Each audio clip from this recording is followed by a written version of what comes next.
ఆ, hi hello మన ప్రేక్షకులందరికీ శుభాశీస్సులు. ఈరోజు ఆదివారము. ఈరోజు ఆదివారం సందర్భంగా మీకు అందరికీ తెలిసే ఉంటుంది. ఈరోజు ఆరోగ్యం అనేది మనకు మహాభాగ్యం అన్నమాట. ఆదివారం అనేది మనకు సూర్య భగవానునికి అంటే రవికి చాలా ఇష్టమైన వారము. ఈ రోజున మనము కొన్ని జాగ్రత్తలు తీసుకోవాలి. ఫస్ట్ ఆఫ్ ఆల్ నాకు ఈ జన్మనిచ్చినందుకు మా తల్లిదండ్రులకు, నాకు ఇదంత జ్ఞానాన్ని పంచిన మా గురువులకు మొత్తం అందరికీ నమస్కృతులండి.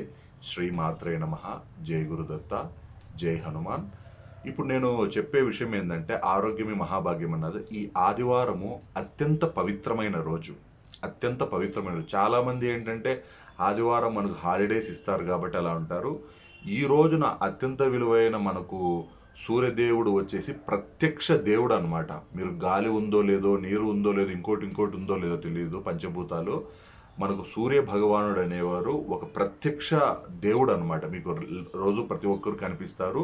అటు హిందువులైనా, ముస్లిమ్స్ అయినా, సిక్కులైనా, క్రిస్టియన్స్ అయినా ఎవరైనా నమ్మాల్సిన దైవము ఒక నిజ స్వరూపం అనమాట. ఈయన నుంచి వచ్చే సూర్యకిరణాలు మనలో ఉన్న అజ్ఞానాన్ని పారదోలుతాయి, అలాగే హెల్త్ను కూడా ప్రసాదిస్తాయి. ఈరోజు ముఖ్యంగా చేయవలసిన పనులు ఏంటంటే మాంసాహారానికి దూరంగా ఉండడం. Point number 1. మ్యాక్సిమం అందరూ మాంసం తింటారు.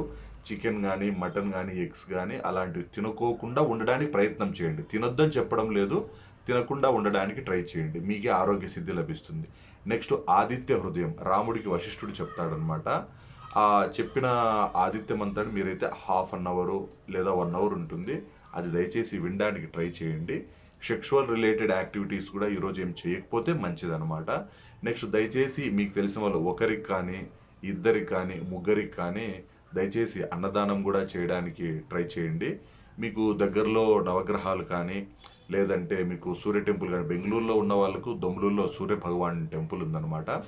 సూర్యుడికి చాలా ఇష్టమైనది ఏంటంటే గోధుమలు, ఒక ఎరుపు రంగు బట్ట, అరుణవర్ణం పూలని ఉంటాయి. ఈ మూడు తీసుకొని సూర్యుని మీకు నివేదన ఇస్తే మీకు చాలా మంచిది.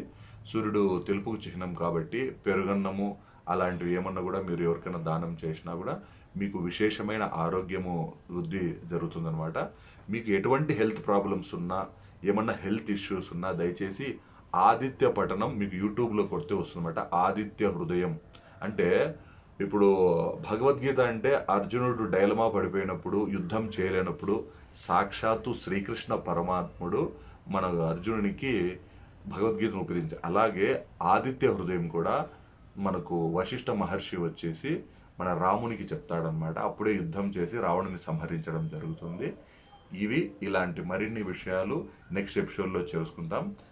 అనంత గురు.